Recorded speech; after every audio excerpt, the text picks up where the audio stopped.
എന്താടാ ഈ കിടക്കണത് ആരാണെന്ന മുതലാളിയുടെ വിചാരം? ലക്ഷപ്രഭുവാണ്, ലക്ഷപ്രഭു. പിന്നെ ലക്ഷപ്രഭു കടലിലല്ലേ കിടക്കുന്നത്? കിടക്കും. ചില ലക്ഷപ്രഭുക്കൾ കടലിലും കിടക്കും. വിശ്വാസം ഇല്ലെങ്കിൽ ഇതെന്താണെന്നൊന്ന് നോക്കിയേ. ഇതെന്താണെന്ന് അറിയാമോ? ഇത് കല്ലാസ്. കല്ലാസല്ല, കള്ളാസ്. അവന്റെ പോക്കറ്റിൽ നിന്ന് കിട്ടിയതാ. അവന് കിട്ടാനുള്ള തുകയുടെ ലിസ്റ്റാണിത്.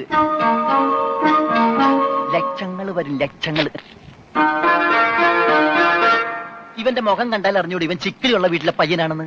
ഇവനെ രക്ഷപ്പെടുത്തിയ പകൽ ഒരു 5 ലക്ഷം രൂപ നമുക്ക് വാങ്ങിച്ചെടുത്തൂടെ? ആരോട് മേടിക്കും? അവന്റെ ഡാഡിയുടെ കയ്യിൽ നിന്ന്. തന്നില്ലെങ്കിലോ? കടപ്പുറം ഇളകും, കുത്തിപ്പിടിച്ച് വാങ്ങും. ഡാഡി നിനക്കറിയാമോ? അത് മമ്മിക്കറിയാലോ. മമ്മി നിനക്കറിയാലേ? അത് ഇവനറിയാലോ. ഇവനാരടാ? അത് അവർക്കറിയാലോ. ആർക്ക്? ഡാഡിക്കും മമ്മിക്കും. ഡാഡി മമ്മി ആരടാ?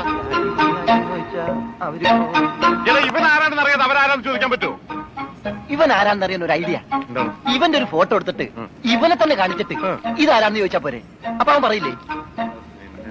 ഇല്ലേ? ഇല്ലെങ്കിൽ ഫോട്ടോ കളഞ്ഞ